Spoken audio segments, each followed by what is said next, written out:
Praise the lord.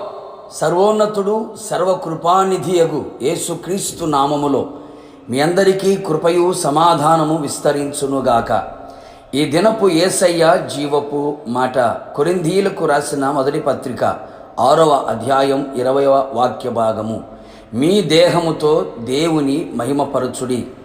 యేసయ్య వాక్యము విని చదివి ధ్యానించి అనుసరించుచు ఈ ఆత్మీయ యాత్రలో నూరంతలుగా ఫలించుచున్న క్రీస్తు యేసు అనుచరులారా, మనం ఎల్లప్పుడూ యేసయ్యను అన్ని విధాలుగా మహిమపరచువారిగా ఉండవలెను. అన్ని వేళలా ఆయన నామమును కీర్తించుచు కొనియాడుచు గొప్ప చేయుచు ఉండవలెను. అందుకే లేఖనములు చెప్పుచున్న చక్కని మాట, మీ దేహముతో యేసయ్యను మహిమపరచవలెను.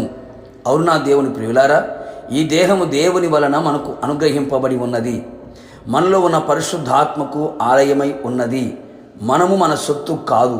మనమందరము వెండి బంగారముల వంటి క్షయ వస్తువులతో కాక అమూల్యమైన రక్తము చేత, అనగా నిర్దోషమును నిష్కలంకమునగు గొర్రెపిల్ల వంటి యేసు క్రీస్తు రక్తము చేత విమోచించబడి కొనబడి ఉన్నాము. నిజమే, ఆయన మన కొరకు వధింపబడిన వాడై తన రక్తముతో ప్రతి వంశములోను ప్రతి జనములోను దేవుని కొరకు మనుషులను కొని దేవుని కొరకు వారిని ఒక రాజ్యముగాను యాజకులుగాను చేసి ఉన్నాడు.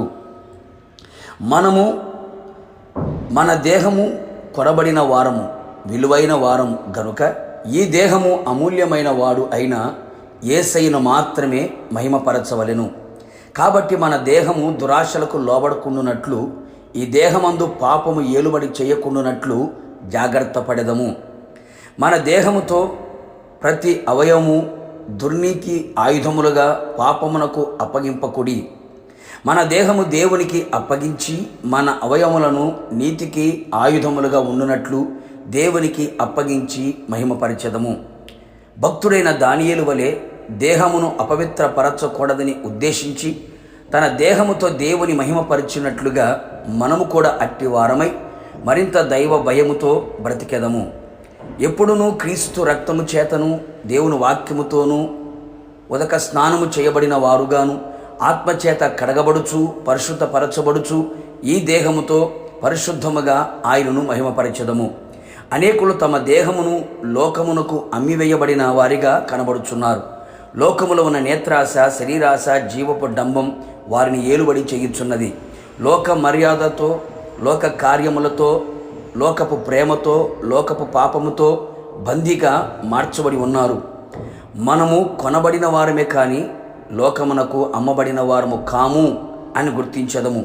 ప్రభు వచ్చు వరకు, మనము చచ్చు వరకు ఇహలోక మాలిన్యము అంటకుండా ఈ దేహము దేవునిది అని గ్రహించి దేవునికి విరోధమైనవి దేహములో ఇక రానివ్వక సర్వ అధికారము పరిశుద్ధుడైన యేసయ్యకే కలిగి ఉందుము. భయముతో వణుకుతో ఆత్మీయతను కాపాడుకొనుచు ముందుకు కొనసాగెదము. ప్రతి విషయములో ఆయననే దేహముతో మహిమపరచుచు ఆయన రాకడ కొరకు సిద్ధపడెదము. ప్రార్థన. నిత్యాశ్రయ దుర్గమైన యేసయ్య, నిత్యము మిమ్మల్ని స్తుతించే భాగ్యము మీరు మాకు అనుగ్రహించినందుకై మిమ్మల్ని స్తుతిస్తూ ఉన్నాం. మరొక మారు మీ జీవపు మాట చేత మా ప్రాణాత్మ శరీరములను జీవింపచేసి ఉజ్జీవపరిచినందుకు స్తోత్రాలు. మీరు మాకు అనుగ్రహించిన ఈ దేహముతో మిమ్మల్ని మాత్రమే మహిమపరచున్నట్లుగా సహాయం చేయండి. నీతికి సాధనములుగా ఉన్నట్లుగా ఇహలోక మాలిన్యం ఈ దేహమునకు అంటకుండునట్లుగా మీ రక్తము చేత, వాక్యము చేత, ఆత్మ చేత ఎల్లప్పుడూ కడగబడుచు పరిశుద్ధపరచబడుచు ఈ ప్రాణాత్మ శరీరములతో మిమ్మల్ని మాత్రమే ఘనపరిచి మీ నామాన్ని మాత్రమే గొప్ప చేయుచు మీరు ఆకడకు సిద్ధపడినట్లుగా కృప మెండుగా నిండుగా దయచేయమని యేసు నామములో అడిగి పొందుకొని ఉన్నాము తండ్రి. ఆమెన్. నిశ్చయముగా మీరుని మీ కుటుంబ సభ్యులందరూ మీ దేహములతో యేసయ్యను మహిమపరచుదురు గాక. God bless you.